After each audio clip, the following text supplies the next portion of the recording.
Bonsoir tout le monde, j'espère que vous êtes tous bien installés. Aujourd'hui on va se raconter 4 histoires. J'ai réuni 3 abonnés aujourd'hui pour qu'on se raconte chacun une histoire flippante. La particularité d'aujourd'hui c'est qu'on a tous vécu ces histoires. J'espère que vous êtes tous contents d'être là. Ouais, franchement, à fond, trop bien. Vous avez tous répondu en même temps, c'était la pire communication qu'on aurait pu avoir pour le début de la vidéo. Julie, comment ça va? Ça va, très bien, merci. Un petit mot pour décrire, voire peut-être 2 petits mots pour décrire ton histoire. Un mot de 2. Enquête criminelle. Toi Rémi, c'est quoi? Moi, il a fallu que je cherche entre. J'en avais 2, mais si jamais je dois choisir l'une d'entre elles, je dirais plus pour 2 mots pour la définir. Ouais. Frisson, surprise. Ça me hype de fou, là j'ai vraiment envie d'écouter son histoire. Ouais, vraiment pareil. Et toi Guillaume, du coup? Moi, les gars, je dirais plus inexplicable et perturbant. Bah les gars, j'ai hâte d'écouter vos histoires. Personne m'a demandé à moi. Ah ouais, mec, c'est quoi tes. Quels sont les mots qui définissent ton histoire? Moi, c'est vraiment la classique maison hantée.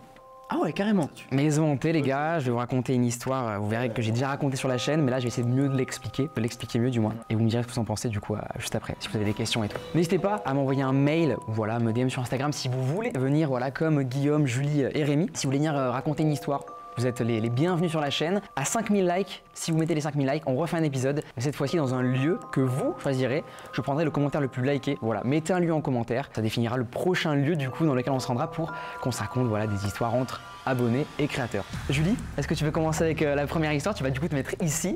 Allez, avec plaisir.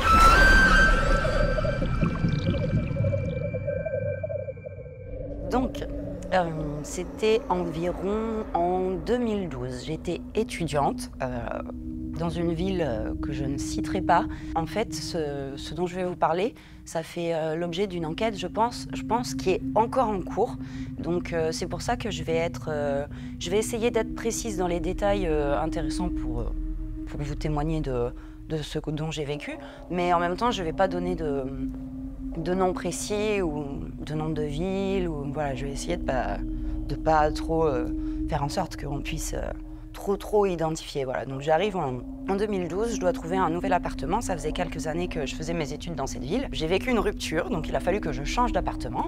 Et je me suis trouvé un tout petit appartement, genre de 20 mètres carrés, un tout petit studio, vraiment un nid tout douillet et tout, dans un vieil immeuble style, en fait, grande maison bourgeoise ancienne qui avait été découpée en plusieurs petits studios.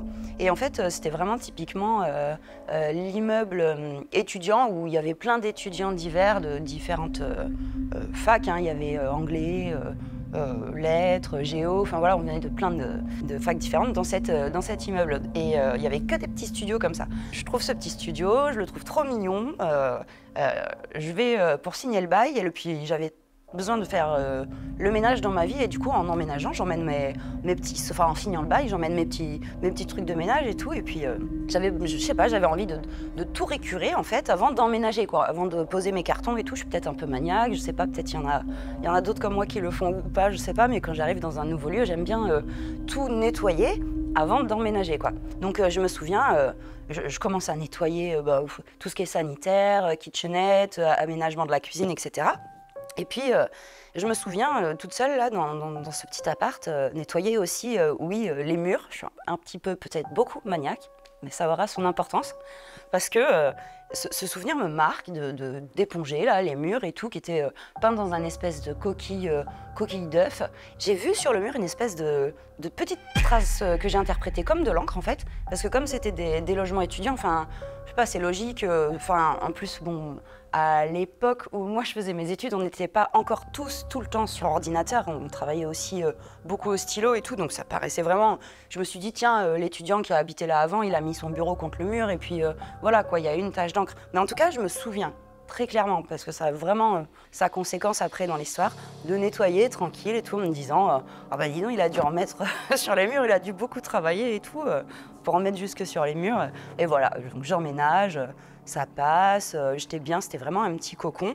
Et en fait, l'appartement, il faisait vraiment un petit couloir de 20 mètres carrés. Et j'avais une porte d'entrée d'un côté qui donnait dans un hall fermé.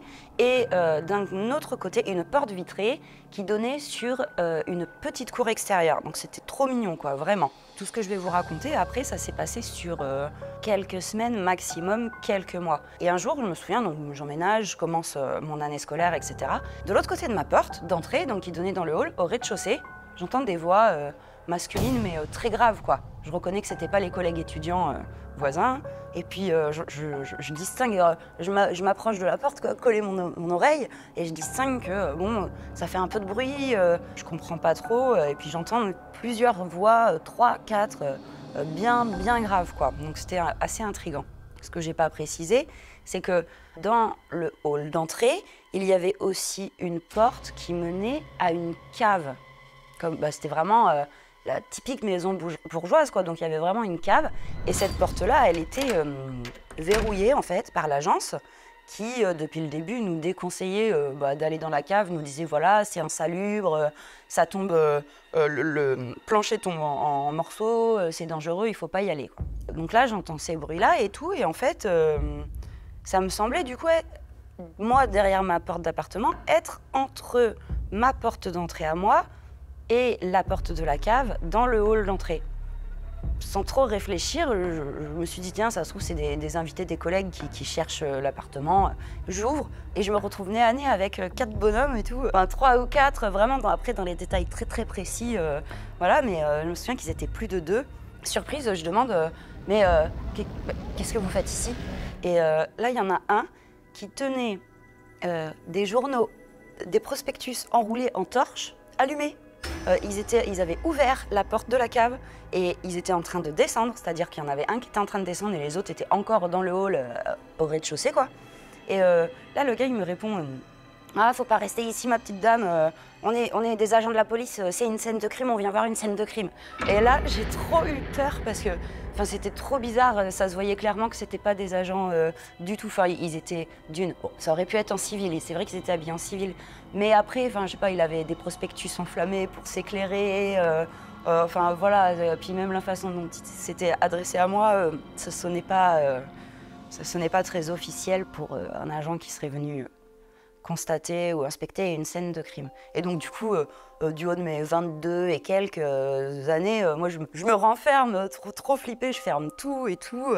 Et puis, j'appelle l'agence, je les préviens quand même qu'il y a une intrusion qui est un peu chelou, des gens qui sont rentrés dans l'immeuble, on a besoin de... Enfin, ils sont allés chercher dans la cave, puis avec cette idée de prospectus enflammé en plein dans l'immeuble, c'était un peu bizarre, quoi. Et donc, je préviens l'agence, elle me prend note de l'information et... Voilà, je continue ma petite vie sans penser plus à ça. Peut-être 1 ou 2 semaines après, je suis avec une amie dans mon petit studio et les fenêtres sont ouvertes. Là, j'entends à nouveau des voix masculines, mais graves. Quand je dis masculine, grave, c'est vraiment adulte, quoi. Moi, nous, on était des jeunes adultes, donc c'était vraiment des voix graves. Dans la petite cour intérieure, quoi, de l'immeuble. Et là, franchement, ça a commencé à m'alerter. Je me suis dit, oh, qu'est-ce qui se passe? Est-ce que ils reviennent? C'était bizarre. Pareil, en commerce, je m'approche, je vois deux hommes dans la cour. Mais bon, ils frappent à ma fenêtre qui est ouverte. Vraiment. La fenêtre est ouverte comme ça, ils frappent un peu pour s'annoncer, quoi. Puis je m'approche un peu suspicieuse parce que ça faisait vraiment coup sur coup, là, c'était un peu beaucoup. Et ils commencent à m'interroger sur l'immeuble en question, l'agence, le gestionnaire du bien, l'éventuel propriétaire, etc.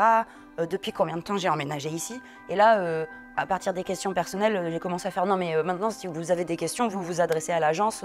Voilà, moi c'est bon, je commençais vraiment à avoir peur, quoi.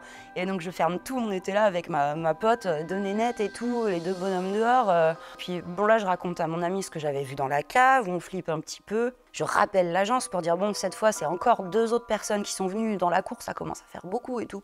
Et quelques jours après, je reçois un appel et cette fois c'était le commissariat de la ville dans laquelle j'étudiais et qui me dit voilà mademoiselle X, est-ce que vous pouvez venir dès que vous êtes disponible au commissariat de X ville. Et donc sur le coup on pense à absolument tout même si on n'a rien à se reprocher, quoi. Enfin vraiment, moi j'avais aucun vraiment une petite vie tranquille et tout, il n'y avait aucune raison que le commissariat m'appelle vraiment explicite et vraiment mais on se fait des sueurs. En plus, c'était police nationale, enfin voilà, ça avait l'air, ça m'avait vraiment impressionné, quoi. Et comme j'habitais juste à côté et que j'étais dispo et qu'on n'a qu'une envie, c'est de savoir, de régler le truc, j'y suis allée et j'ai été accueillie donc par un agent qui m'a tout de suite rassurée plus ou moins, qui m'a dit bon, voilà, mademoiselle, les 2 hommes que vous avez vus dans votre cour l'autre jour qui sont venus vous interroger, c'était 2 inspecteurs de notre équipe qui, en fait, enquête sur le crime d'un étudiant qui a eu lieu il y a plusieurs années. Avant, donc, comme je vais préciser que moi-même j'arrive dans la ville étudier. Et donc ils étaient encore en train d'étudier, d'enquêter sur ce crime. Ce qui s'est passé, c'est que le fait que moi j'alerte l'agence d'avoir vu des intrus qui voulaient fouiller la cave, l'agence a appelé la police qui a fait le lien.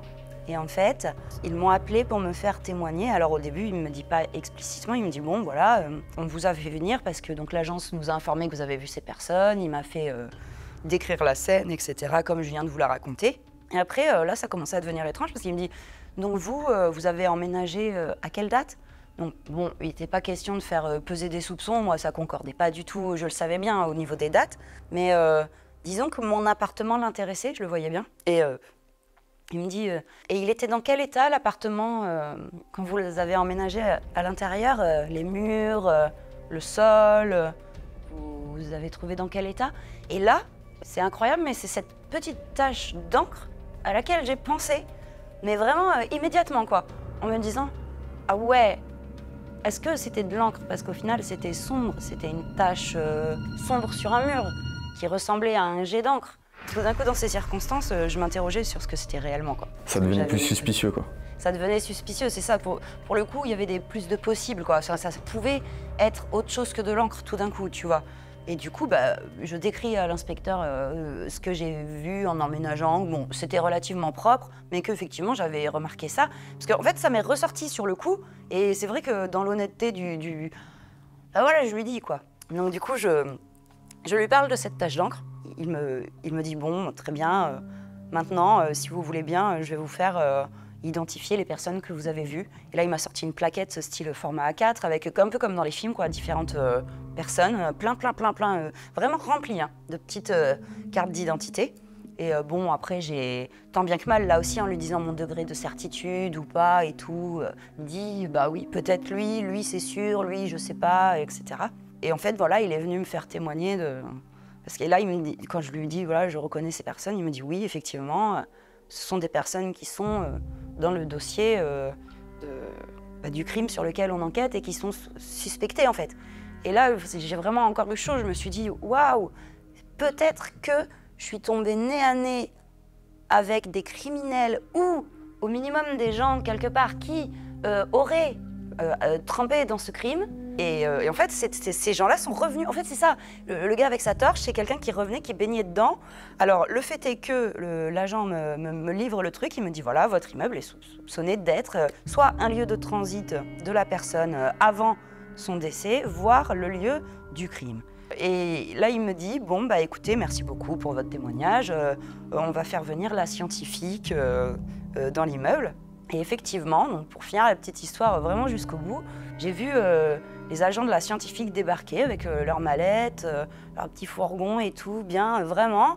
Dans la cour, ils ont mis leurs petites tuniques blanches, les masques, tout ça. Ouais, c'était impressionnant, j'étais là, moi. Et donc la scientifique a débarqué et pour la petite anecdote, ils se sont concentrés uniquement sur la cave. Donc finalement, je pense que mon appartement a été écarté. Et t'as jamais su exactement c'était quoi le crime ou alors on t'a dit? Si, l'agent m'a dit à la fin de l'entretien que je serais rappelée un jour si l'affaire serait solutionnée. J'ai jamais eu de rappel, j'ai jamais changé de numéro de téléphone. Ça, c'est pas solutionné, quoi. Bah, je regarde de temps en temps je tape parce que là, le nom de l'affaire, je l'ai. Et puis, ça m'a tellement marqué, quoi. Enfin, en plus, c'est très... il avait été retrouvé, cet étudiant, dans 2 sacs poubelles différents. Waouh. Ah, donc il s'est fait découper. Ah ouais, donc c'est pas entre guillemets juste un petit événement, c'est vraiment... Quand je dis que c'était bouleversant, voilà, on se dit, waouh, quoi, j'ai pas... Et c'est là où on prend la mesure de son témoignage aussi dans ces conditions-là, parce qu'en fait, on se dit, j'ai pas intérêt à dire des choses qui sont fausses, enfin, il y a intérêt à être juste. Ouais, tu dois être trop Exactement. stressé parce que si tu dis une merde, ça peut fausser l'enquête. Il faut être le plus juste possible, donc c'est pour ça, moi, quand j'ai reconnu, je disais là, je suis sûre ou pas. Pareil, la tache d'encre, je lui ai dit, bah écoutez, moi, l'appart, il était propre. Après, effectivement, j'ai fait un gros ménage, j'ai nettoyé les murs un petit peu pour mettre les meubles. J'ai constaté des taches, mais moi, je pensais que c'était des taches d'encre, ça m'a pas alerté. Enfin, Alors, en plus, c'est vrai que j'étais déjà descendue une seule fois dans la cave parce que j'ai mon chat qui s'était par miracle bloqué dedans et j'arrivais pas à le trouver. Et c'est vrai que c'était impressionnant, hein. C'était tout miteux, tout cassé. C'était sur 2 étages en plus. C'était incroyable par contre. Et il y avait un vieil escalier en colimaçon en pierre qui descendait et sans rambarde. Et c'est là-dedans que le meurtre a eu lieu. Et ben, en tout cas, c'est là que la scientifique est venue. Ils ont passé quelques heures en bonne vieille commère. Bonjour messieurs, est-ce que je pourrais pas vous offrir un petit café et tout? Ils ont été super pros, ils ont refusé. Ils ont fait leur taf, ils ont rien dit, ils sont repartis. J'ai jamais eu d'appel de... Et donc tu n'auras jamais le fin mot de l'histoire? Bah peut-être un jour. J'espère qu'un jour en tout cas, pour lui, et si jamais sa famille reconnaît et tombe peut-être dessus, j'espère vraiment qu'un jour tous seront en paix de savoir... voilà. Merci Julie. Wow. On applaudit. Incroyable histoire, vraiment incroyable. J'aurais fui le truc. Ah mais vraiment? Mais tu peux pas fuir, surtout quand c'est la police qui te... J'aurais pas fui, j'assume, j'aurais pas fui en vrai, je dis ça, mais j'aurais perdu mes couilles un instant, vraiment. À qui je tends la lanterne de la Là, tu parole? peux finalement attendre à notre très cher Rémi qui va nous raconter là. Deuxième histoire. Attends, il est passé dans la cam. Deuxième histoire.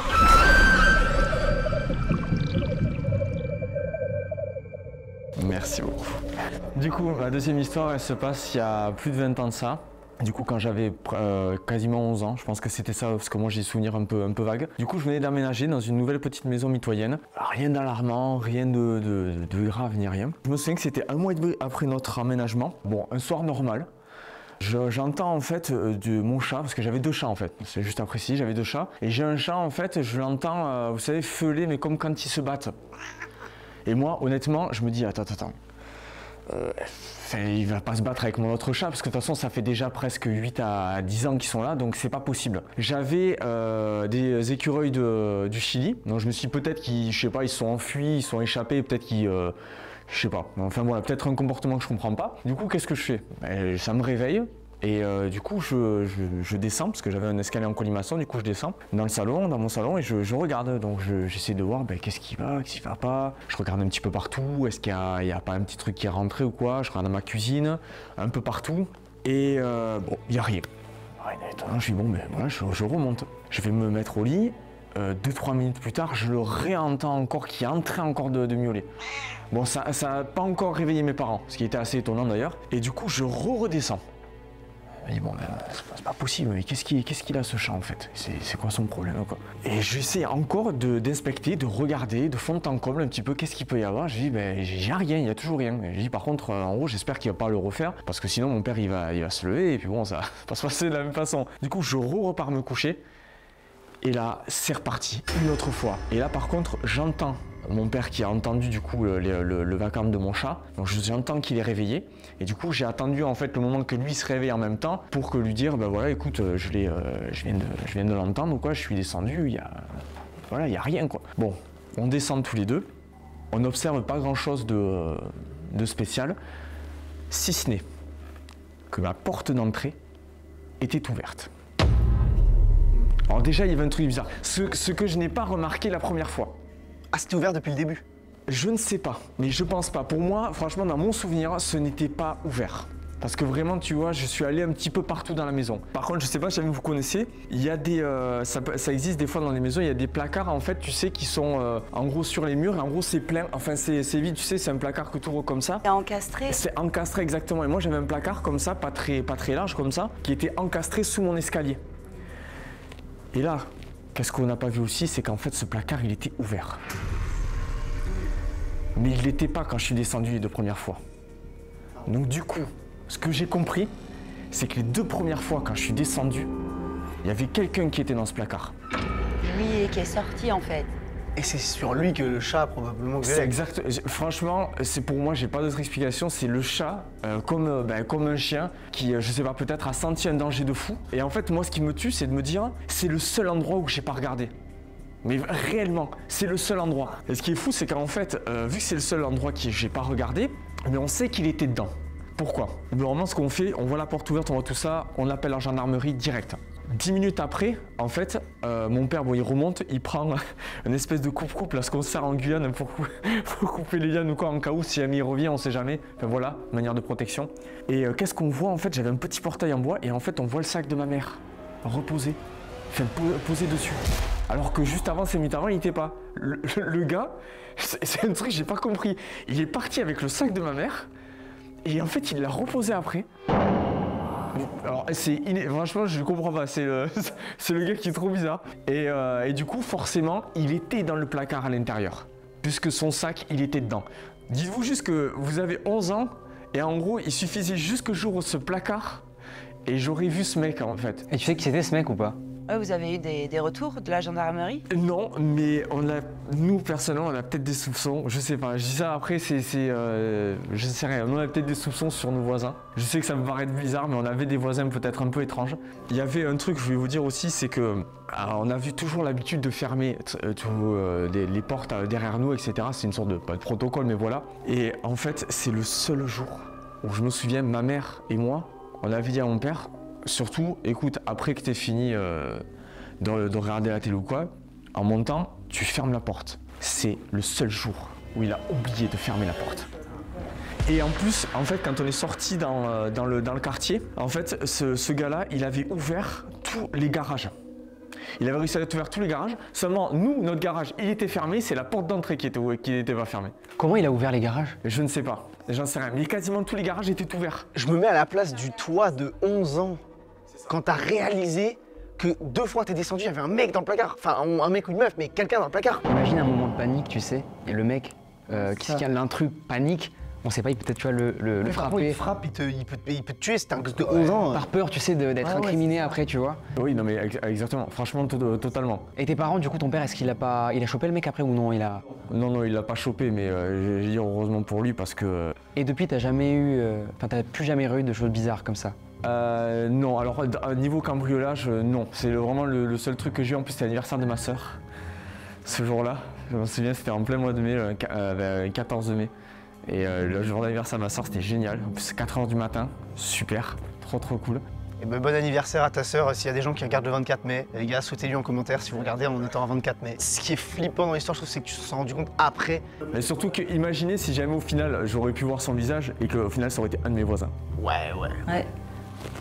Là, par contre, je sais pas du tout comment ça aurait pu se passer parce que... Ouais. Putain. Eh ben, Merci beaucoup, Rémi. bravo pour l'histoire, mec. C'est Avec plaisir. Très fort, mec, très fort. Celle- Horrible à la fois. Guillaume, je t'en prie, tu peux raconter ton histoire maintenant.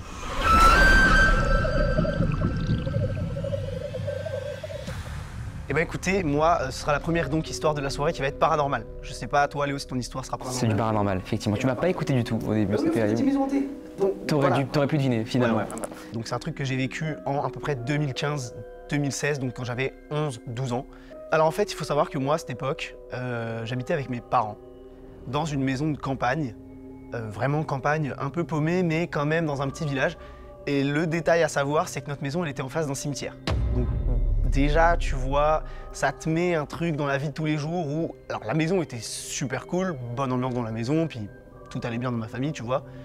Mais quand même, la fenêtre de ton salon, tu vois des tombes, il y a une ambiance un peu bizarre. Et depuis toujours, dans cette maison, on avait vécu des trucs un peu chelous. Par exemple, des étagères avec, tu sais, on avait des citrouilles d'Halloween à une époque posées, et l'étagère est vraiment lisse, ça peut pas tomber et tout. Et la citrouille qui roule, tombe d'un coup, sans explication, perturbant, tu vois. Pareil, des verres qui tombaient, des trucs comme ça. Enfin, j'ai vécu plein de trucs dans cette maison, mais là, je vais me concentrer du coup sur un truc que j'ai vécu. Et c'était pas dans cette maison. En fait, derrière cette maison, il y avait une forêt adjacente donc à la maison. Tu avais un petit chemin que tu avais simplement à traverser. Tu passais sur un petit pont au-dessus d'une rivière et tu avais une forêt avec quoi, 30-40 mètres de la maison, donc vraiment pas loin. Et avec mon frère, souvent, on partait avec nos vélos, tu vois, et on allait se balader le long de cette forêt et on rentrait dans la forêt. Même avec le temps, en fait, on s'était construit, si tu veux, tu avais un arbre, en fait, à l'entrée de la forêt, tu avais un long chemin. Et le long de ce chemin, en fait, il y avait un arbre et avec mon frère, on s'était mis des petites planches, se faire une cabane et tout. Des trucs que tu fais quand t'es un gosse à la campagne, en fait. On allait tout le temps à notre cabane et elle était quand même assez solide parce que notre daron nous avait aidés, en fait. Et c'était fixé donc avec des clous et tout, tu vois. Fixé avec des clous dans l'arbre, pas cassable hyper facilement. Et un jour, on se dit, bon, allez, on va à la forêt, on se motive avec mon frère, comme d'hab, on se fait nos petits sandwichs pour aller passer l'après-midi dans la forêt. Lui, il est plus jeune que moi, donc moi, je devais un peu le surveiller et tout, tu vois. Et on arrive à la forêt, et premier truc, c'est que déjà, ce jour-là, il y avait une ambiance un peu pesante. Je sais pas comment l'expliquer, mais on sentait un petit poids sur nous. Pourtant, il faisait beau, grand soleil, très belle journée d'été. Mais il y a un petit truc. Et quand on arrive à la forêt, donc, à notre cabane, elle est démontée, explosée. Par terre, en morceaux, tout, rien qui tient debout, tout explosé. Donc à ce moment-là, on pense pas au paranormal, tu vois, on pense pas à un truc glauque, on se dit juste, bah non, mais pourquoi il y a quelqu'un qui a défoncé notre cabane, on était super tristes, on est des petits, tu vois, c'est notre cabane et tout. Du coup, on se dit, bon, écoute, c'est pas grave, on va se faire une balade dans la forêt, il y a un long chemin, on va pas sortir du chemin parce qu'on voulait pas se perdre dans la forêt, on était petits quand même, nos parents nous laissaient aller, mais à condition qu'on fasse gaffe, quoi. Donc on se dit, bon, bah on va suivre le chemin. Et ce jour-là, on commence donc à marcher sur le chemin, et quand on marche, l'ambiance pesante du début, elle est de pire en pire, mon gars. Genre, vraiment très pesante.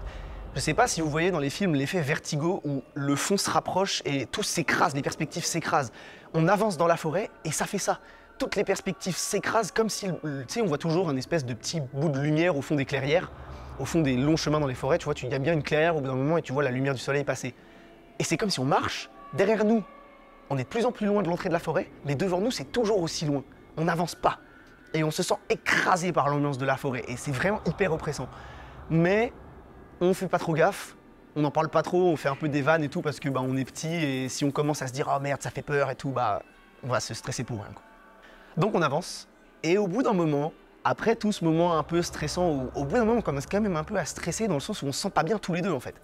Mais je vais avouer, hein, moi j'étais un peu moins téméraire que mon petit frère, lui il me disait « Non viens on continue, arrête tes conneries et tout ».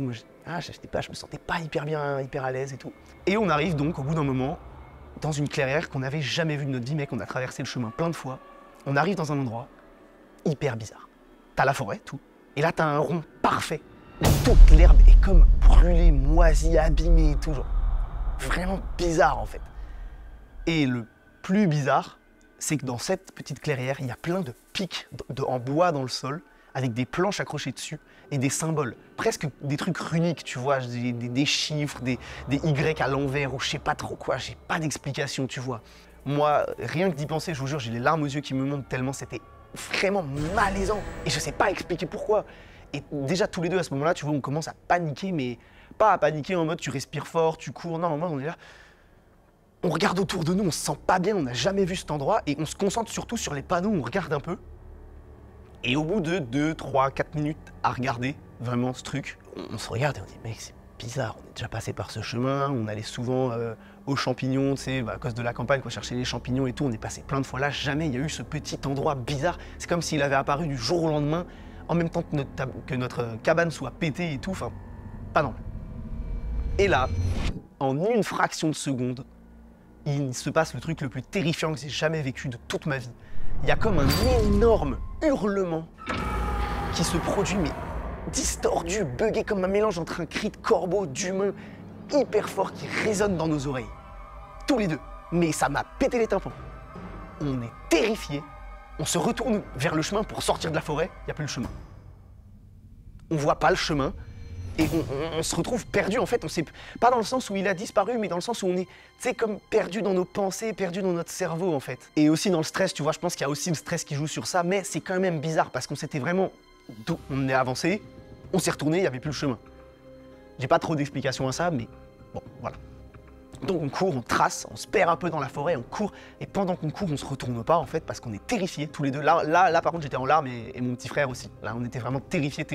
Bah tu sais j'avais genre 11-12 ans, mon frère il a 3 ans de moins que moi, on était vraiment des petits quoi, tu vois. Bah comme toi dans ton histoire, t'es un gosse, t'as pas trop le truc d'être courageux, non, tu sais pas, t'es perdu quoi. Donc on court et on veut juste aller vers là où il y a un peu de lumière au loin pour sortir de la forêt. Et pendant qu'on court, on se sent vraiment poursuivi. Limite, on entend des bruits derrière nous comme s'il y avait un truc qui nous écrasait en fait et qui nous poursuivait.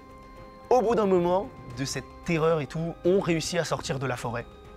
Et là, on avance, on n'est pas bien, on va se poser dans un champ adjacent un peu, tu vois. On s'assoit, on regarde avec mon frère, on n'est pas bien. Et on se dit, faut qu'on y retourne parce que c'est trop bizarre. Limite, on commence un peu à en rire, à se dire non mais on est con, on a stressé pour rien. On y retourne et ma cabane n'est pas cassée. Le chemin est normal et on n'a jamais su ce qui s'est passé. Les gars, on n'a jamais su. Hein? La cabane était toujours là. Et mec, c'est physiquement pas possible. Moi, je crois pas au paranormal, Et du coup, en réfléchissant, je me dis qu'on a peut-être vécu un truc du style hystérie de groupe. Tu sais, je sais pas si vous avez déjà entendu parler de ça. Quand il y a un stress dans plusieurs personnes peuvent avoir des hallucinations collectives. Ça a déjà causé des trucs... Ah ouais mec, ça a déjà causé des trucs aux États-Unis dans des écoles où en gros il y a plein d'élèves qui commencent à faire des crises d'épilepsie et tout alors qu'aucune n'était épileptique. C'est arrivé dans une école de filles aux États-Unis si je dis pas de conneries. Et en fait ça a été montré et beaucoup s'en sont remises mais beaucoup ont été traumatisés par ça que c'était une hystérie collective. On a deux théories. Soit on a vécu un truc comme ça, tu sais, on était tous les deux stressés, on était des gosses et on a presque halluciné et on s'est stressé tout seul. En plus, tu sais, quand t'es petit, l'espace, moi je me souviens quand j'étais petite, le jardin de mes parents me paraissait beaucoup plus grand qu'en fait... En fait, ça se déforme avec le temps, tu vois, c'est ça. Donc moi, perso, vous voyez, moi je suis très sceptique sur le paranormal, tu vois, mais du coup, je trouve des théories et je me dis que c'est sûrement juste un truc comme ça que j'ai vécu. Mais l'histoire en elle-même, elle me met toujours des putains de frissons parce que c'est terrifiant en fait. Le moment où on sort de la forêt, on revient et il n'y a rien. Tu es tombé dans le monde à l'envers de Stranger Things, c'est bon? C'est vraiment exactement vrai. Vous en reparlez avec votre frère de temps en temps? On en a déjà reparlé, mais lui, il était vraiment petit, donc il s'en souvient bof. Il se souvient des détails qu'on a entendu le cri, qu'on est tombé sur la clairière avec les panneaux, il sait plus ce qu'il y a écrit dessus. Genre là, on en a reparlé, tu sais, avant que je vienne, j'ai rappelé, enfin, on en a rediscuté, tu vois. Il m'a dit, lui, il se rappelle plus, il se rappelle juste qu'il y avait des petits chiffres sur les panneaux et tout. Et ma théorie, c'est aussi que peut-être, en fait, en grandissant, le souvenir, il s'est modifié dans ma tête, tu vois, parce que j'étais petit. Ça se trouve, la cabane, elle était pas cassée, j'en sais rien, tu vois, mais c'est les souvenirs que j'ai. Et quand j'y repense, ça me met trop mal, genre vraiment trop mal. Et ça va aussi, ouais, avec le fait que dans cette maison, il est arrivé plein de trucs. Mais vraiment, hein, pour tous les abonnés qui regardent la vidéo, les gars, je raconte pas de conneries, je suis pas en train d'essayer de vous faire croire au paranormal ou quoi. Même moi, je suis hyper sceptique sur ce qui m'est arrivé. Mais je m'en souviens comme ça. Et c'est hyper perturbant, quoi. Merci beaucoup. Merci. Moi, je vous applaudis, vous, parce que vos histoires, c'était des dingueries. Eh bien, écoute, Léo, je te passe la lanterne des histoires. C'est adorable. Et c'est maintenant à toi. Adorable.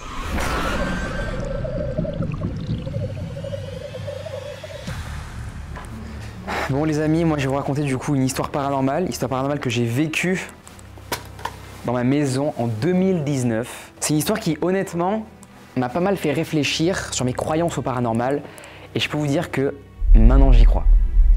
T'as vécu un truc qui te fait y croire? Ouais, surtout grâce à une personne. Vous allez très vite comprendre pourquoi je dis ça. Donc voilà, j'emménage dans une maison en 2019. Tout se passe bien, ma mère est contente parce qu'en fait elle avait un métier, elle avait beaucoup de routes en fait à faire et du coup d'emménager dans cette nouvelle maison en fait ça lui rétrécissait en fait son chemin vers son travail. Du coup elle est hyper contente. Nous aussi, sauf que bon, évidemment, nous on quitte nos potes, on n'est pas forcément les plus heureux, mais tant que notre mère est heureuse, bah nous aussi. Tout se passe bien, on emménage, bon, c'est un peu épuisant honnêtement, vous connaissez hein, les allers-retours avec le camion rempli de cartons. On finit par s'installer, tout se passe bien, je vous imagine un peu la maison, grande maison, un terrain de 2500 m², c'est vraiment l'idéal, vraiment en pleine campagne, on sent respirer quoi. Même si bon, moi je change plusieurs fois de collège, et que je suis un peu déprimé à cette époque-là pour être totalement transparent avec vous, dans le cocon familial, on va dire, tout se passe bien. Pour le moment. Parce qu'après, ça va pas trop bien se passer. Et vous allez comprendre pourquoi je dis ça. On apprend, avant d'emménager, enfin tu vois, mes parents apprennent et nous lisent quelques temps après, qu'une personne dans la maison, précisément dans le garage, voulait mettre fin à ses jours. Mais il n'a pas réussi parce que son fils l'en a empêché. En fait, il voulait voilà, se pendre dans le garage, hyper triste. On apprend ça, on est quand même en mode... Waouh. Ok, bon, voilà, on a trouvé quand même ça cool que l'agence nous précise ça quand même, c'est hyper cool. On vit notre vie normalement, sauf qu'il y a voilà, un événement moi qui va me perturber. C'est qu'en fait je vais emménager moi mon studio dans le garage, dans l'ancien bureau de mon père. Parce qu'il faut savoir en fait que mon père faisait du télétravail et du coup il avait un bureau en fait dans le garage, voilà. Bon, bureau qui je vous l'avoue était pas fou, il faisait froid. Le chauffage déconnait, enfin voilà, l'ambiance était pas dingue, tu vois, pour travailler. Donc lui, il est remonté en haut, voilà, il s'est fait un petit coin dans le salon. On a un peu, voilà, agrandi la maison pour que lui ait son espace de travail, comme il est comptable, voilà, pour vous expliquer un peu. Donc voilà, moi, il me dit, bah, tu sais quoi Léo, t'es youtubeur, ta chambre, bon, c'est peut-être pas l'endroit le plus sain pour dormir et tourner tes vidéos, donc tu peux t'installer dans mon ancien garage, il n'y a plus personne. Donc moi, je suis trop content, yes, trop cool. Je vois le truc arriver. Je m'installe dans le garage, génial, je suis trop content. Sauf que quand je m'installe, il va se passer un truc qui m'a trauma de ouf. Donc le jour arrive où je m'installe tranquillement, voilà, je mets tous les cartons dans ce fameux garage qui est en bas du coup. Il y a des longs escaliers pour vous expliquer en fait qui mènent à ce garage. Je m'installe, je mets mes pop figurines, j'installe mon décor, les meubles, hop, je monte tout ce qu'il faut. Et là j'entends à un moment donné, il faut savoir qu'il était midi à ce moment-là. Mon père préparait à manger et mon frère jouait dans sa chambre. J'entends un cri étouffé, comme si quelqu'un disait « Léo !» mais très fort. Alors moi, je me dis que c'est mon père qui a crié et qui m'a appelé pour manger comme il était midi. Donc moi je dis papa j'arrive 2 secondes, je crie aussi comme il y avait quand même assez de, enfin c'était quand même éloigné le garage et ouais il y avait pas mal de distance, du coup moi je crie, qu'une réponse. Du coup je me dis bon j'espère qu'il va pas me défoncer quoi. J'avais peur de ça parce que voilà souvent vous savez quand on vient pas vite manger, quand le daron appelle on se sent un peu défoncé quoi. C'est pour ça que j'avais un peu peur. Du coup, je me speed, j'installe tout mes pop figurines, paf, mon PC, je connecte le câble HDMI, voilà. Et là, j'entends quelqu'un descendre les escaliers. Je me dis, oula, je vais me faire éclater. Mon père va me défoncer, quoi. Sauf que là, j'entends et les bruits de pas s'arrêtent. Bon, ok. Du coup, j'attends qu'ils viennent finalement dans le studio, mais j'entends pas les bruits de pas, en fait, voilà, qui s'approchent de mon studio. Du coup, je me dis, bizarre, putain, il s'est arrêté. Mais pourquoi il se serait arrêté? C'est bizarre. Ok, je me dis peut-être voilà, qu'il est parti chercher du bois. Parce que en fait, les bûches de bois étaient à côté en fait de la porte, voilà, de plusieurs pièces dans le garage. C'est ça exactement, ouais. de la fin de l'escalier. Du coup, je me dis, il a peut-être pris, hop, il est remonté. J'ai peut-être pas entendu mon père remonter. Donc voilà, je continue mon truc. J'essaie de faire vite quand même parce que le daron, il me presse indirectement. Et là, je sens quelqu'un me donner une baffe derrière la tête. Alors moi, c'est mon père. Je me retourne, papa, t'es con. Il y a personne derrière moi. Je sens vraiment, les gars, je vous jure, quelqu'un me donnait une baffe. Moi, je rationalise directement, je me dis, ok, il y a un câble qui pendait, Non, il n'y a rien. J'ai vraiment senti quelqu'un me donner une baffe, mais amicale, tu vois. Et avec le recul, en me rappelant de la sensation, en fait, j'ai l'impression que c'était comme si, en fait, justement, en fait, c'est pour ça que j'ai regardé si un câble ne pendait pas, parce qu'en fait, j'ai eu la sensation que, comme si, en fait, un câble me tombait, en fait, tu vois, comme si, en fait, un câble me touchait la tête. J'ai interprété une baffe parce que je me suis dit que c'était mon père, mais quand j'ai vu ça, j'ai fait attends, est-ce qu'il n'y a pas un câble qui me. Parce que du coup, j'ai eu la sensation que c'était un câble, tu vois. Bref, trop bizarre. Du coup, moi, je remonte et chez papa, c'est toi qui viens de descendre à l'instant parce que j'ai entendu quelqu'un descendre les escaliers, tu vois. Il me fait non. Ah non, pas du tout. Et je lui ai dit mais tu m'as appelé il y a 5 minutes. Non. Putain de merde, la panique à ce point. Non, je t'ai pas appelé du tout. Là, c'est surtout dans ta tête. Ouais, c'est ça, tu réalises quoi. De n'importe qui. Je suis du coup allé après demander à mon frère qui était dans sa chambre en train de jouer comme un gros geek. Il fait tout le temps ça. Non, c'est pas lui. Donc à ce jour, je ne sais pas du tout eh bien, qui m'a tapé derrière la tête. Est-ce que c'est explicable? Est-ce que j'ai pas halluciné? Est-ce que tu sais, les bruits de pas m'ont pas fait penser à. Je sais pas. Est-ce que c'est pas moi qui ai tout imaginé? Je me le demande. Mais c'est pas fini, les gars. C'est le pire, c'est que c'est pas fini encore. C'est pas la fin de l'histoire là? C'est pas la fin de l'histoire. Oh, il y a encore pire en fait. Donc voilà, cet événement se passe. Et des semaines après, voilà, pendant plusieurs semaines, ma mère, quand elle dort, elle se sent pas du tout bien. Elle se réveille pendant la nuit, elle en devient même assez toxique pour la famille. Des engueulades pour aucune raison, beaucoup de nervosité. Du coup, nous on se dit putain, mais qu'est-ce qui va pas quoi? Depuis vraiment cet événement, ça va pas dans la maison. Surtout, du côté de là où elle dormait, elle était vraiment pas bien du tout. Mon père dort du coup du côté gauche et ma mère du côté droit. Bref, voilà, c'est une précision qui sera importante, vous verrez, pour la suite de l'histoire. Donc voilà, nous on comprend pas du tout les comportements bizarres de ma mère, assez virulents avec nous. Et ma mère, voilà, parle de son malaise dans la maison et parle à sa cousine, du coup, à sa sœur, pardon, je me suis trompé, à sa sœur, qu'il y a des trucs bizarres en fait dans la maison, qu'elle ressent des énergies mauvaises, du moins. Ma mère qui est pas sceptique non plus à ce monde-là, tu vois. Donc voilà, elle en parle, etc. Et ma tante, elle parle à ma mère, elle lui dit qu'elle connaît une médium. Un médium qui est pote, très pote avec elle quoi. Donc ma tante propose à ma mère de faire venir ce médium chez nous. Ma mère n'y croit pas plus que ça, mon père est hyper sceptique, voilà. Moi, alors là, à cette époque-là, j'y crois pas du tout, même si j'ai vécu le truc d'avant, je rationalisais ça. Je me disais non, c'est pas vrai, c'est pas possible, c'est mon imagination. Ce médium vient un jour, nous on est à l'extérieur parce que mes parents ne veulent pas qu'on assiste à cette séance parce qu'en fait il fait une séance vraiment, il purifie la maison de sauge, etc. Il fait ses rituels, il met du sel devant la porte, il fait son truc. Il faut savoir que dans mon garage on avait un problème de chaudière. Problème qu'on n'avait pas du tout précisé au médium avant qu'il vienne. Bizarre comme il a réussi à deviner en fait, ce problème de chaudière. On n'a pas compris, vraiment mon père, enfin le médium a dit à mon père, il y a un problème de chaudière en bas. Mon père il a dit oui, comment vous le savez? Il a fait je l'ai ressenti. Voilà, il a dit j'ai ressenti. Mon père sceptique il se dit, oh, ok déjà bizarre. Donc voilà, il fait son truc. Et là il va dire à mon père à la fin de cette séance que c'est bon, il a nettoyé la maison et qu'il a discuté du coup avec la femme qui était dans la chambre du côté où dormait ma mère. Et mon père il dit comment ça la femme qui était dans la chambre? Et là il explique à mon père en fait qu'il y avait une femme avant qui vivait ici et qui en fait encore est là. Voilà, elle était là en fait et elle observait ma mère le soir apparemment, enfin elle était voilà, de son côté. Elle n'était pas méchante, pas du tout une entité malveillante apparemment. Mais elle était là. Ça a épuisé ta mère inconsciemment, quoi. Je pense que ça a épuisé ma mère, ça l'a beaucoup de fois réveillée. Et elle avait cette femme en fait comme caractéristique un chignon. Et elle avait une très longue robe blanche. Elle était très bien habillée, elle sentait toujours très bon. Apparemment c'était, voilà, comme il nous l'a décrit à mon père, une femme très bien habillée souvent. Mon père prend en compte ça, il fait merci beaucoup. Et ce que j'ai trouvé aussi fort dans ce médium-là, c'est qu'il n'a pas demandé d'argent. Il est venu, il a fait le déplacement, il a donc payé l'essence, il n'a pas demandé d'argent, tu vois. Et je trouve ça crédible, ça crédibilise de plus sa démarche en fait. Donc voilà, mon père parle à ma mère de ça.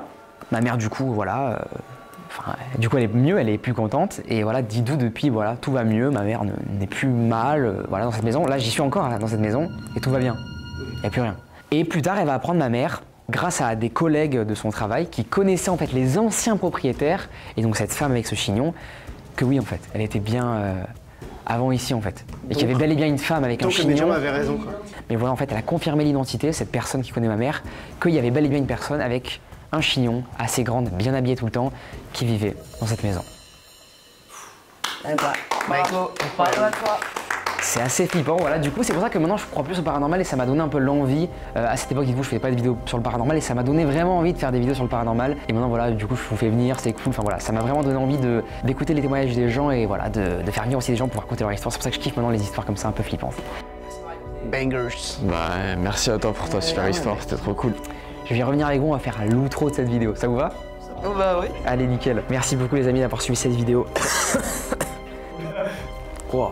Terrible. Merci les amis d'avoir suivi, on se retrouve nous très prochainement pour une nouvelle vidéo. C'était Léo, Guillaume, Julie et Rémi. Et on vous dit à plus. Ciao ciao. Ciao tout le monde.